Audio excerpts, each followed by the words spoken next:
നമസ്കാരം. കഴിഞ്ഞ ഒരു ദിവസം പറഞ്ഞു,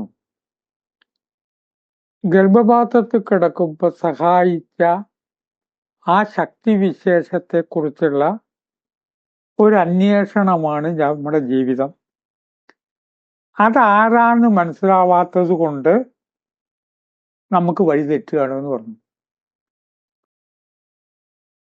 അതിനെ കുചേല കഥയുമായിട്ട് ബന്ധിപ്പിച്ചു, ഒരുമിച്ച് പഠിച്ചു. അപ്പൊ കൂടെ ഉണ്ടായിരുന്ന കൃഷ്ണനെ കാണണമെന്ന് കുചേലന് തോന്നി, ബന്ധിപ്പിച്ചു. ഈ അന്വേഷണം എല്ലാവരുടെ ജീവിതത്തിലും ഉണ്ട്. എന്തിനോ വേണ്ടിയിട്ടാണ് ഈ ജന്മം കിട്ടിയിരിക്കുന്നത്. അപ്പൊ വൈകുന്നേരം ഇറങ്ങി നടക്കുമ്പോൾ വരെ എന്തോ ലക്ഷ്യമുണ്ട്, ലക്ഷ്യപ്രാപ്തിയിൽ എത്തിയാലും ഇല്ലെങ്കിലും. പലരും വിചാരിച്ചിരിക്കുന്ന ലക്ഷ്യം എന്ന് പറഞ്ഞാൽ മുതലുണ്ടാക്കലെന്നാണ്. പലരും എന്നല്ല, ഭൂരിപക്ഷവും. ഇതിന്റെ മറുപടി വളരെ എളുപ്പമാണ്. പണം ഇല്ലെങ്കിൽ വല്ല കാര്യം നടക്കുമോ? രാവിലെ ബ്രേക്ക്ഫാസ്റ്റ് കഴിച്ചില്ലെങ്കിൽ നിങ്ങൾ ധന്യമീ ജീവിതം പറയൂ. ഇതൊക്കെ വളരെ എളുപ്പമാണ്. പക്ഷെ മഹത്തായ ചില ലക്ഷ്യങ്ങളുണ്ട്. അത് മനസ്സിലാക്കാതെ ഇത് മഹത്തരമാണെന്ന് വിചാരിച്ചിട്ട് വഴക്കുണ്ടാക്കണു, വേറെ ആളെ കൊല്ലുന്നു, ജയിലിൽ കിടക്കുന്നു, ആഗ്രഹിക്കുന്ന പോലെ എത്തേണ്ടോടത്തിൽ എത്തുന്നില്ല, കൃഷ്ണനെ കാണുന്നില്ല, എന്തൊക്കെയോ ചെയ്തു, ഇത്ര കാലം വേസ്റ്റാക്കി, 3 കൊല്ലങ്ങൾ ജന്മം വേസ്റ്റാക്കി നമ്മൾ പറയുന്നു. കുചേലൻ അയൽവാസികളിൽ നിന്ന് ശേഖരിച്ച നെല്ല് അവിലാക്കിയും കൊണ്ട് അവിടെ നിന്ന് പുറപ്പെട്ടു. നാം ഇങ്ങനെ പുറപ്പെടണം, പരമാത്മാവിനെ കാണാൻ പോവാ. അതെന്താ ഈ അവിൽ ഇത്ര ഇഷ്ടം കൃഷ്ണന്? ജിലേബി ഇഷ്ടപ്പെട്ട കുഴപ്പമുണ്ടോ? വേറെ എന്തൊക്കെ സാധനങ്ങളുണ്ട് ഭൂമുഖത്ത്? ലഡു ആണെങ്കിലോ, ലഡു ഇഷ്ടപ്പെടുന്ന ദേവതകളുണ്ട്, അതിന്റെ മീനിങ് വേറെയാണ്, അത് ആ സമയത്ത് പറയും.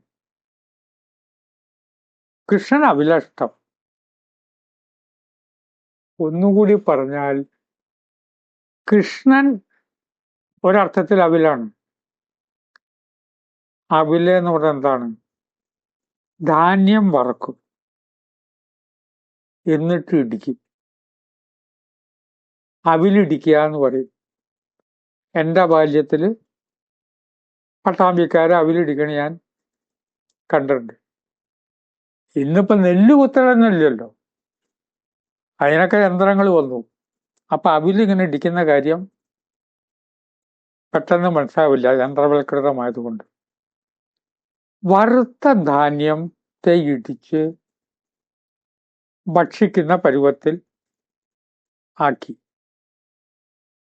വറുത്ത ധാന്യം വിത്ത് എന്ന് പറഞ്ഞാൽ ഇനി അത് കുഴിച്ചിട്ടാൽ മുളയ്ക്കില്ല. ഇനി കുഴിച്ചിട്ടാൽ മുളയ്ക്കാത്ത രീതിയിലുള്ള വിത്താണ് അവിലായിട്ട് മാറുന്നത്. നാം നമ്മുടെ ജീവിതത്തിൽ പരാശക്തിയെ കാണുന്ന ഉന്നതമായ ലക്ഷ്യങ്ങൾ ഉള്ളവർക്ക് അങ്ങനെ ഇരട്ടിയാക്കണമെന്നോ ഒരു പ്രതിഫലേച്ഛ നമുക്കുണ്ടാവില്ല. ജീവിതം എനിക്ക് ഇതൊക്കെ മതിയോടോ, ഇപ്പൊ 3 ഷർട്ടുണ്ട്, 3 ഷർട്ട് മതി എനിക്ക്, അങ്ങനെ പറഞ്ഞിട്ടില്ലേ? അവരൊക്കെ നമ്മൾ അഭിനന്ദിക്കണ്ടേ? ബിസിനസിന്റെ ക്ലാസ് എടുക്കുമ്പോൾ ഈ വരി പറയില്ല, അത് വേറെ കാര്യം. അഭിവൃദ്ധി വേണം എന്നൊക്കെ പറഞ്ഞാലും സാധാരണഗതിയിൽ വലിയ മോഹങ്ങളില്ലാത്തവർക്ക് ഭാരമുണ്ടാവില്ല. വലിയ മോഹമില്ല, അപ്പൊ ഭാരം ഉണ്ടാവില്ല. ഒരു സദസ് വെച്ചിട്ട് എന്നോട് പറയാണ്, ഉടനെ ഡാൻസ് ചെയ്യേ. ഇവിടെ വെച്ച് ഡാൻസ് ചെയ്യാൻ പറ്റുമോ? അറിയോ? വല്ല വിവരമുണ്ടോ? അറിയുന്ന രീതിയിൽ ഡാൻസ് ചെയ്യാന്ന് കൊണ്ട് തല്ലാൻ വന്നാലോ? അടികൊള്ളും. ഒട്ടും ഡാൻസ് അറിയില്ല. അപ്പൊ എന്താ അതിന് മടിയുണ്ടായത്?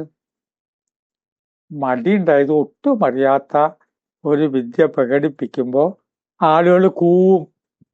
അതെനിക്ക് മോശമാണ്. എൻ്റെ ഈഗോ കൊണ്ടാണ് ഞാൻ ഡാൻസ് ചെയ്യാത്തത്. എനിക്കറിയില്ല, ആളുകൾ കളിയാക്കുക. അപ്പൊ എൻ്റെ അഹങ്കാരമാണ് ഇതിന് മടി. അവിലായി എന്ന് പറഞ്ഞാൽ അവിൽ കുത്തിട്ടാൻ മുളക്കില്ല, മോഹങ്ങളില്ല. കൃഷ്ണനും മോഹങ്ങൾ ഉണ്ടായിട്ടില്ല. കൃഷ്ണകഥ എടുത്താൽ കൃഷ്ണൻ ഇന്ന പോലെ ഒരു കാര്യം വേണമെന്നോ, ഒരാൾ ജയിക്കണമെന്നോ, വേറൊരാൾ തോൽക്കണമെന്നോ കൃഷ്ണന് ഇല്ല. കൃഷ്ണന്റെ മക്കള് വരെയും എങ്ങനെയായി നമുക്ക് അറിയാവുന്ന കഥയാണല്ലോ.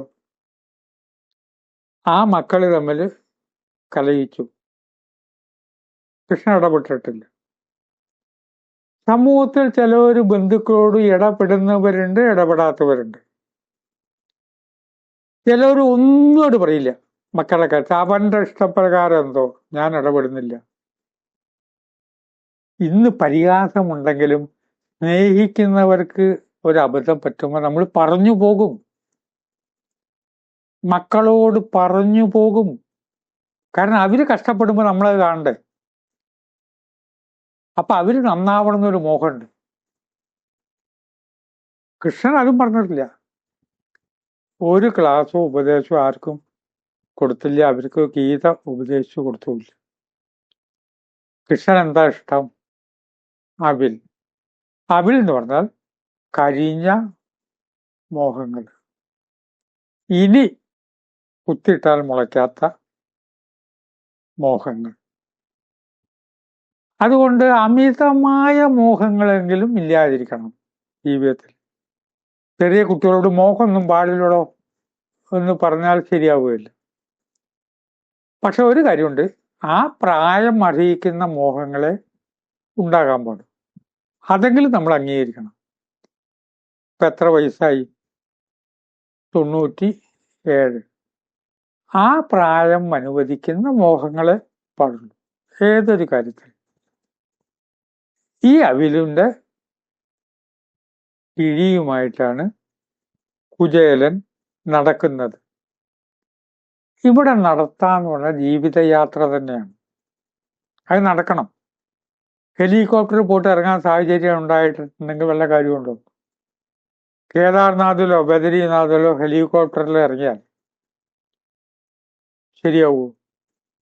ഹിമാലയാത്രയിൽ കൂടെ ഉള്ളവരോട് ഞാൻ സംസാരിക്കുമ്പോൾ ഞാൻ പലതവണ പറഞ്ഞിട്ടുണ്ട്, ഈ ക്ലേശങ്ങൾ യാത്രയുടെ ഒരു ഭാഗമാണ്. യാത്രാപ്രദമായി ക്ലേശ. ഇപ്പൊ തന്നെ നമ്മൾ എത്താവുന്ന സ്ഥലത്ത് അവിടെ കൊണ്ടുപോയി നിർത്തിയാലോ ശരിയാവൂ?